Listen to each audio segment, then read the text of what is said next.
भारत माता की, भारत माता की। उद्घाटन हो गया, उद्घाटन हो गया? नहीं, अभी आधा काम हुआ है। मैंने सिर्फ वो पर्दा हटाया है, लेकिन मैं आज चाहता हूं इस एयरपोर्ट का उद्घाटन यहां जो भी उपस्थित है आप सब करें।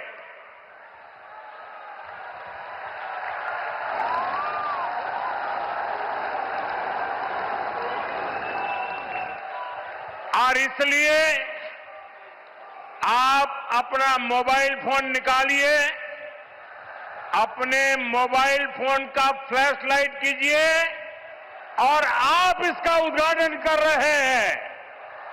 आप दिया जला करके यहां उपस्थित हर व्यक्ति आज इस एयरपोर्ट का उद्घाटन कर रहा है। ये आपकी अमानत है, ये आपका भविष्य है, ये आपका पुरुषार्थ है और इसलिए उसका उद्घाटन भी आपके हाथों से हो रहा है। आप अपने भारत माता की जय बोल करके हाथ ऊपर करके फ्लैश लाइट पूरी तरह से दिखाइए।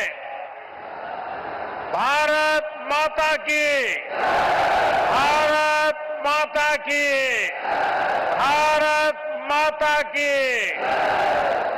बहुत बहुत धन्यवाद। अब उद्घाटन हो गया।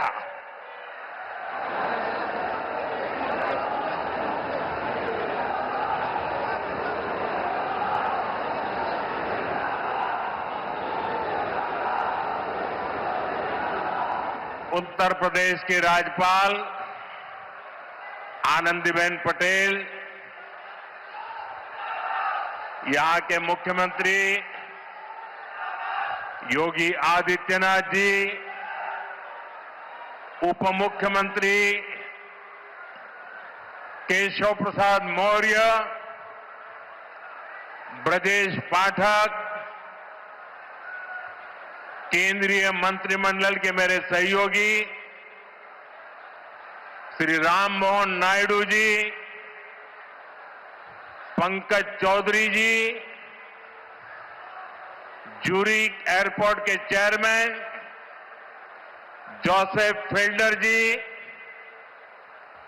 अन्य मंत्रीगण, सांसद, विधायक, अन्य महानुभाव और मेरे प्यारे भाई और बहनों,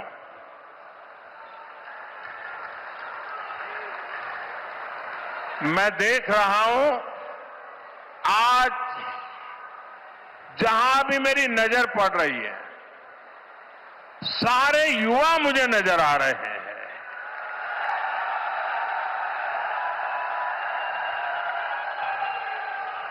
उत्साह से भरे युवा हैं, जोश से भरे हुए युवा है,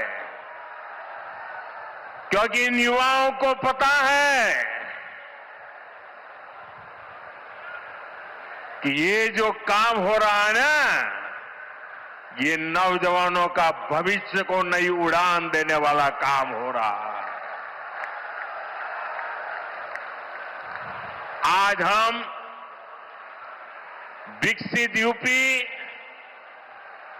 विकसित भारत अभियान का एक नया अध्याय शुरू कर रहे हैं। देश का सबसे बड़ा प्रदेश आज देश के सबसे अधिक इंटरनेशनल एयरपोर्ट्स वाले राज्यों में से एक हो गया है। और आज मेरे लिए गर्व और प्रसन्नता के दो कारण हैं। एक तो ये है इस एयरपोर्ट का शिलान्यास भी करने का सौभाग्य आप सबने मुझे दिया था और आप सबने इस एयरपोर्ट के उद्घाटन का सौभाग्य भी मुझे दिया। लेकिन मैंने उस सौभाग्य को आपके साथ बांट दिया और आपके हाथों से उद्घाटन करवा दिया। दूसरा, जिस उत्तर प्रदेश ने मुझे अपना प्रतिनिधि चुना, जिस उत्तर प्रदेश ने मुझे सांसद बनाया, उसकी पहचान के साथ, उस उत्तर प्रदेश की पहचान के साथ इस भव्य एयरपोर्ट का नाम भी जुड़ गया है।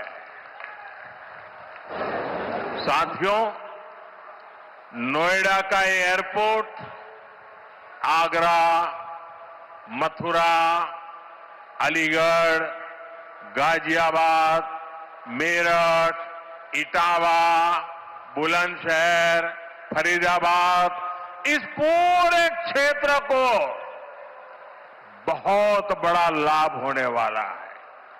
हिंदुस्तान को और उत्तर प्रदेश को तो होना ही होना है। एयरपोर्ट पश्चिमी उत्तर प्रदेश के किसानों, छोटे और लघु उद्योगों, यहां के नौजवानों के लिए अनेक नए अवसर लेकर आने वाला है। यहां से दुनिया के लिए विमान तो उड़ेंगे ही, साथ ही ये विकसित उत्तर प्रदेश की उड़ान का भी प्रतीक बनेगा। मैं उत्तर प्रदेश को विशेष रूप से पश्चिम उत्तर प्रदेश की जनता को इस भव्य एयरपोर्ट के लिए बहुत बहुत बधाई देता हूं। साथियों, आज का ये कार्यक्रम भारत के नए मिजाज का प्रतीक है। आप सभी देख रहे हैं कि आज पूरा विश्व कितना चिंतित है। पश्चिम एशिया में 1 महीने से युद्ध चल रहा है। युद्ध की वजह से कई सारे देशों में खाने पीने के सामान, पेट्रोल, डीजल, गैस, खाद, ऐसी कई जरूरी चीजों का चारों तरफ संकट पैदा हो गया है। हर देश इस संकट का सामना करने के लिए कुछ न कुछ कोशिश कर रहा है, प्रयास कर रहा है। और हमारा भारत भी इस संकट का पूरी शक्ति से मुकाबला कर रहा है, देशवासियों की ताकत के भरोसे कर रहा है। भारत तो बहुत बड़ी मात्रा में कच्चा तेल और गैस, ये जहां युद्ध चल रहा है ना, इस युद्ध से प्रभावित इलाके से मंगाता है। इसलिए सरकार हर वो कदम उठा रही है जिससे सामान्य परिवारों पर, हमारे किसान भाई बहनों पर इस संकट का बोझ न पड़े। साथियों, संकट के इस समय में भी भारत ने अपने तेज विकास को निरंतर जारी रखा है। मैं सिर्फ पश्चिमी उत्तर प्रदेश की ही बात करूं तो पिछले कुछ सप्ताह में ही ये चौथा बड़ा प्रोजेक्ट है जिसका शिलान्यास या लोकार्पण हुआ है। इन कुछ ही सप्ताह में इस दौरान नोएडा में बहुत बड़ी सेमीकंडक्टर फैक्ट्री का शिलान्यास हुआ। इसी कालखंड में देश की पहली दिल्ली मेरठ नमो भारत ट्रेन ने गति पकड़ी।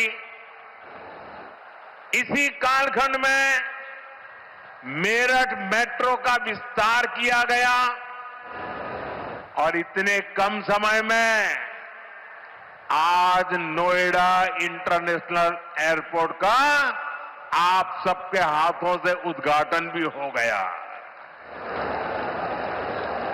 साथियों, ये सारे प्रोजेक्ट्स यूपी के विकास के लिए डबल इंजन सरकार के प्रयासों का शानदार उदाहरण है। सेमीकंडक्टर फैक्ट्री भारत को टेक्नोलॉजी में आत्मनिर्भर बना रही है। मेरठ मेट्रो और नमो भारत रेल तेज और स्मार्ट कनेक्टिविटी दे रही है और ये हमारा जेवर एयरपोर्ट पूरे उत्तर भारत को दुनिया से जोड़ रहा है। और आपने अभी वीडियो में देखा, ये ऐसा एयरपोर्ट बन रहा है, हर 2 मिनट में एक जहाज उड़ेगा, हर 2 मिनट में एक जहाज उड़ेगा। पहले सपा वालों ने नोएडा को अपनी लूट का एटीएम बना लिया था, लेकिन आज भाजपा सरकार में वही नोएडा यूपी के विकास का सशक्त इंजन बन रहा है। साथियों, जेवर का ये एयरपोर्ट डबल इंजन सरकार की कार्य संस्कृति भी, इस कार्य संस्कृति का भी बहुत अच्छा उदाहरण है। अब आप सोचिए, इस एयरपोर्ट को अटल बिहारी वाजपेयी जी की सरकार ने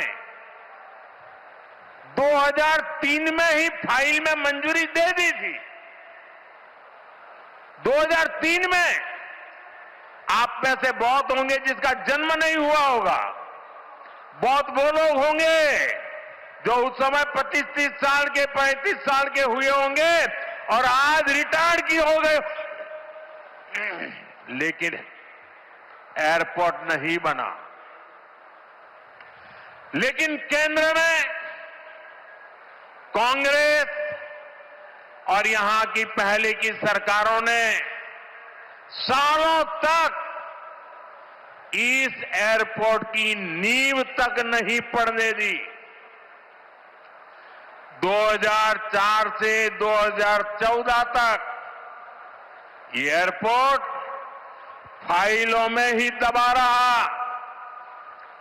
जब हमारी सरकार बनी तो यूपी में सपा की सरकार थी। शुरू के 2-3 सालों में सपा वालों ने इस पर काम नहीं होने दिया,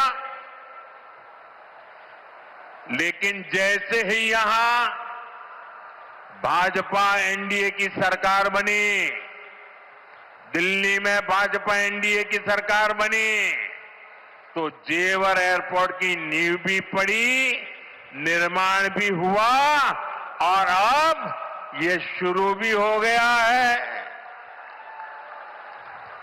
साथियों, एयरपोर्ट के अलावा ये क्षेत्र देश के 2 बड़े फ्रेट कॉरिडोर का भी हब बन रहा है।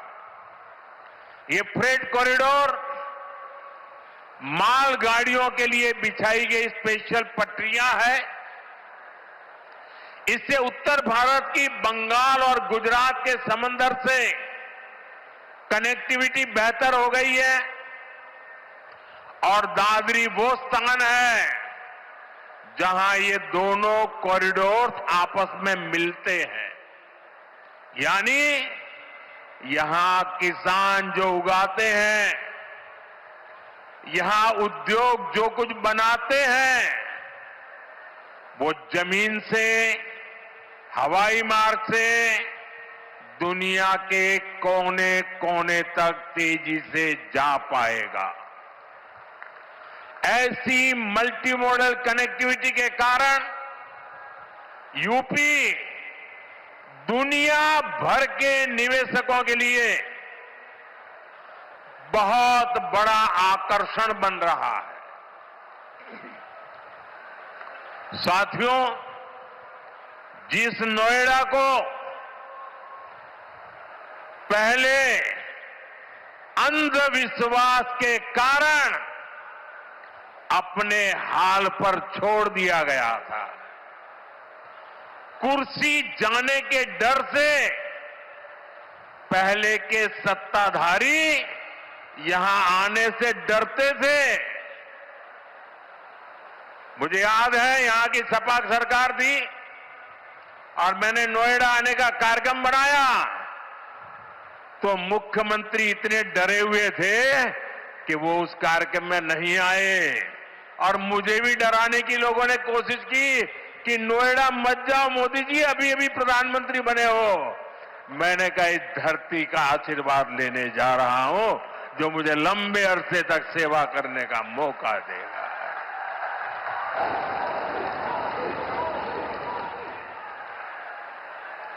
अब वही इलाका पूरी दुनिया का स्वागत करने के लिए तैयार है। ये पूरा क्षेत्र आत्मनिर्भर भारत के संकल्प को सशक्त कर रहा है।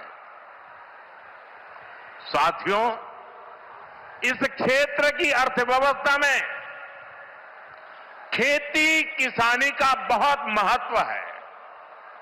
मैं आज उन मेरे किसान भाई बहनों का विशेष रूप से आभार व्यक्त करता हूं जिन्होंने इस प्रोजेक्ट को साकार करने के लिए अपनी जमीनें दी हैं। उन किसानों के लिए जोरदार तालियां बजाइए दोस्तों। मेरे किसान भाई बहनों के लिए जोरदार ताली बजाइए। मेरे किसान भाई बहन, आपके इस योगदान से ही इस पूरे क्षेत्र में विकास का एक नया दौर शुरू होने जा रहा है। आधुनिक कनेक्टिविटी का जो विस्तार यहां हो रहा है, उससे पश्चिमी यूपी में फूड प्रोसेसिंग की संभावनाओं को और बल मिलेगा। अब यहां के कृषि उत्पाद दुनिया के बाजारों में और बेहतर तरीके से जा पाएंगे। साथियों, यहां मैं अपने किसान साथियों का एक और बात के लिए भी आभार व्यक्त करना चाहता हूं। आपके गन्ने से जो इथेनॉल बनाया गया है, उससे कच्चे तेल पर देश की निर्भरता कम हुई है। अगर इथेनॉल का उत्पादन न बढ़ता, पेट्रोल में उसकी ब्लेंडिंग न बढ़ती, तो देश को हर वर्ष 4.5 करोड़ बैरल 4.5 करोड़ बैरल यानी लगभग 700 करोड़ लीटर कच्चा तेल विदेशों से मंगवाना पड़ता। किसानों के परिश्रम ने देश को इस संकट के समय में इतनी बड़ी राहत दी है। साथियों,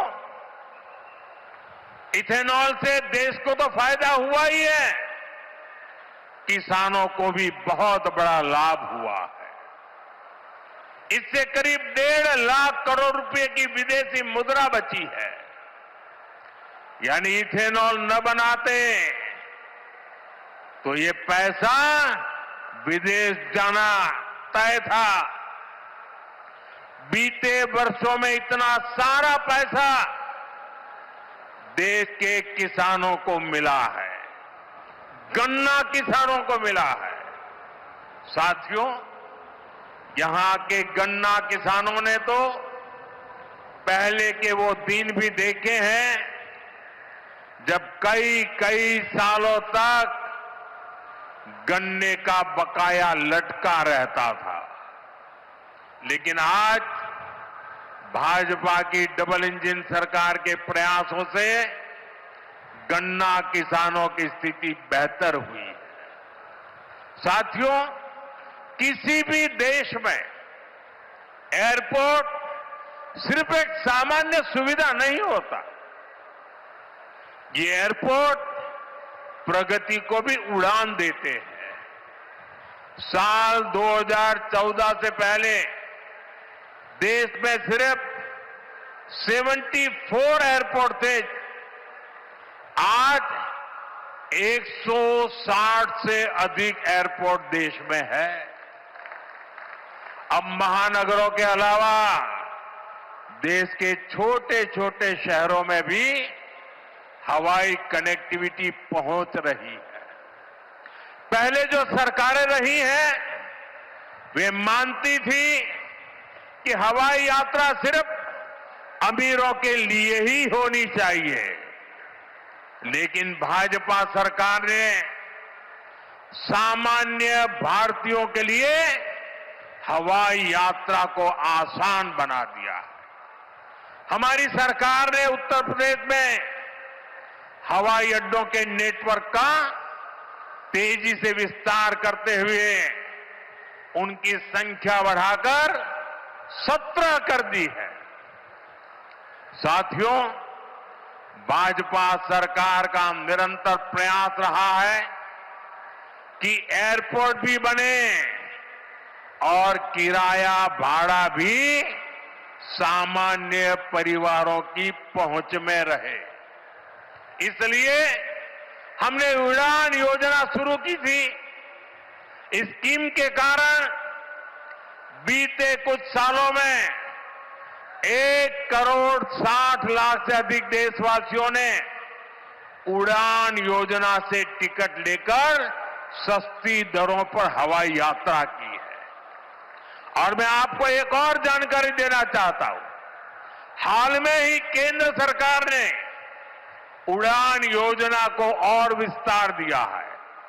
इसके लिए लगभग 29,000 करोड़ रुपए की स्वीकृति दी गई है।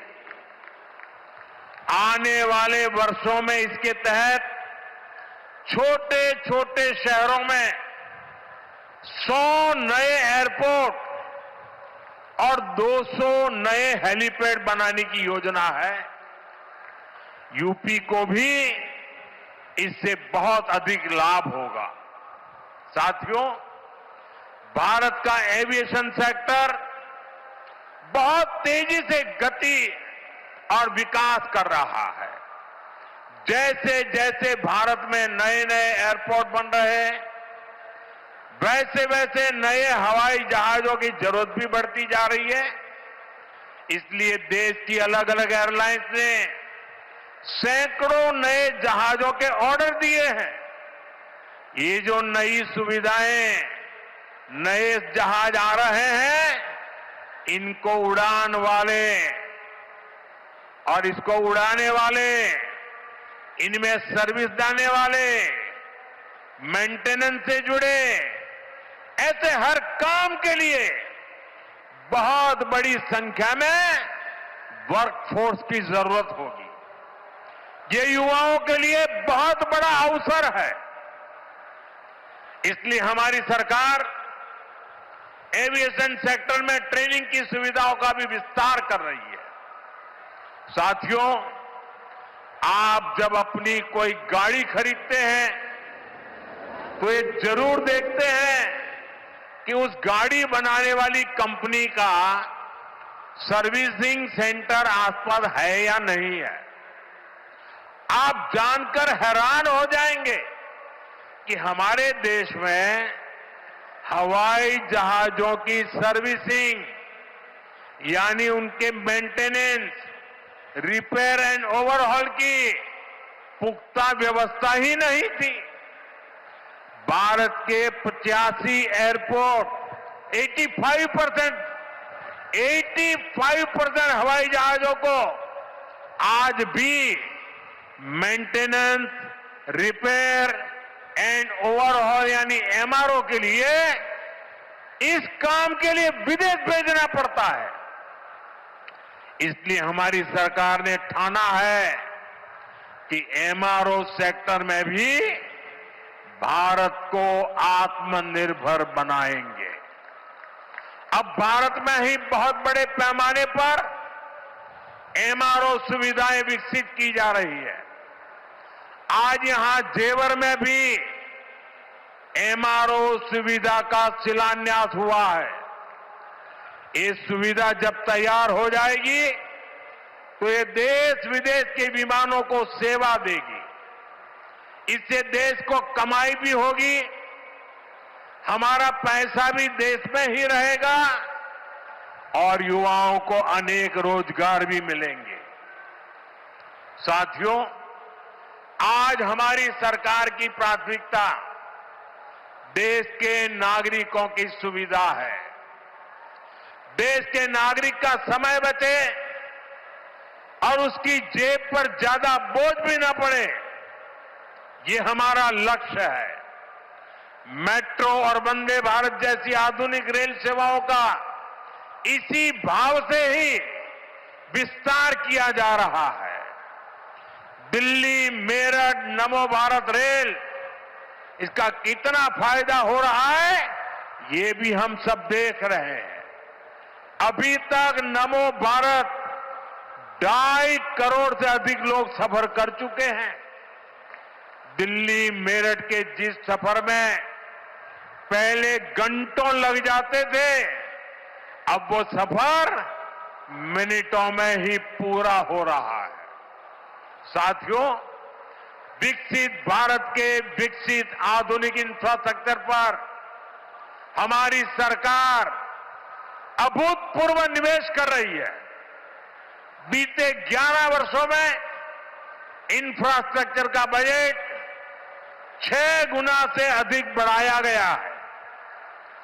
इन वर्षों में 17 लाख करोड़ रुपए हाईवे और एक्सप्रेसवे पर खर्च किए गए।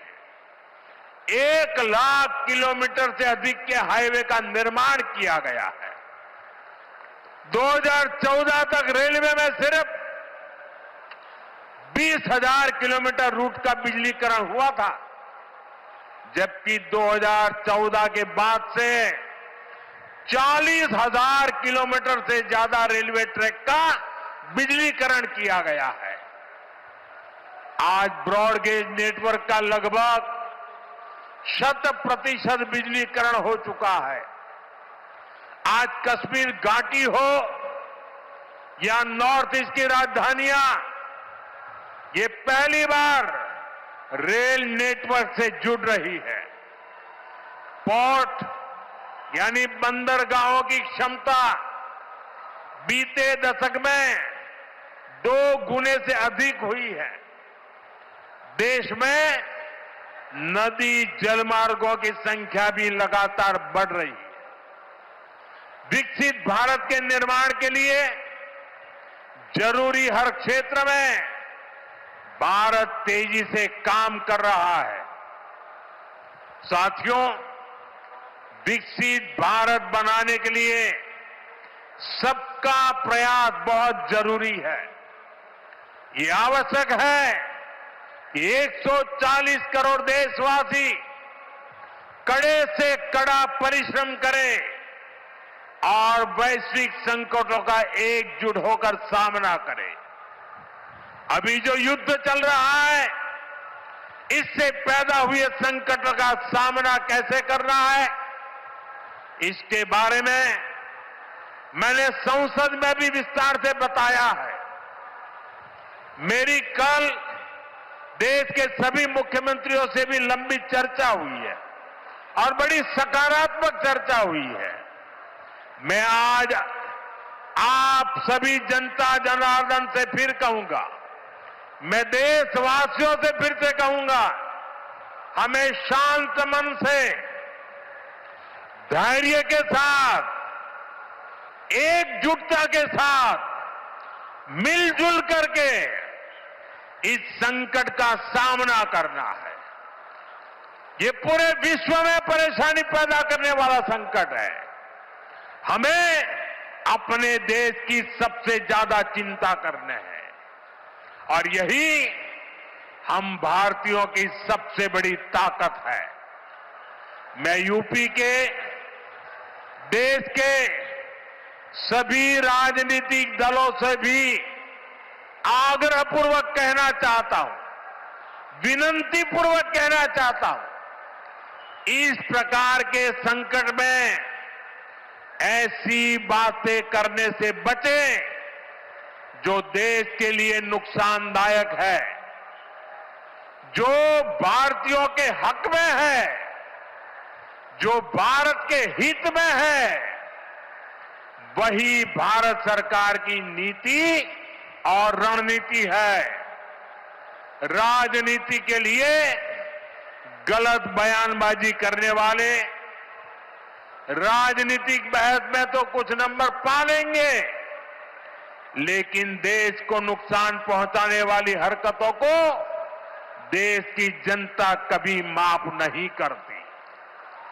कोरोना के महासंकट के दौरान भी कुछ लोगों ने अफवाहें फैलाई, वैक्सीन को लेकर झूठ बोले ताकि सरकार का काम मुश्किल हो, देश को नुकसान हो। परिणाम क्या हुआ? जनता ने चुनावों के दौरान ऐसी राजनीति को नकार दिया, ठुकरा दिया। मुझे पूरा भरोसा है कि देश के सभी राजनीतिक दल भी इससे सबक सीखेंगे और देश के एकजुट प्रयासों को वो बल देंगे, ताकत देंगे। इसी आग्रह के साथ एक बार फिर से उत्तर प्रदेश को इस शानदार एयरपोर्ट के लिए बहुत बहुत शुभकामनाएं। मेरे साथ बोलिए, भारत माता की वंदे वंदे वंदे वंदे वंदे वंदे वंदे वंदे वंदे। बहुत बहुत धन्यवाद।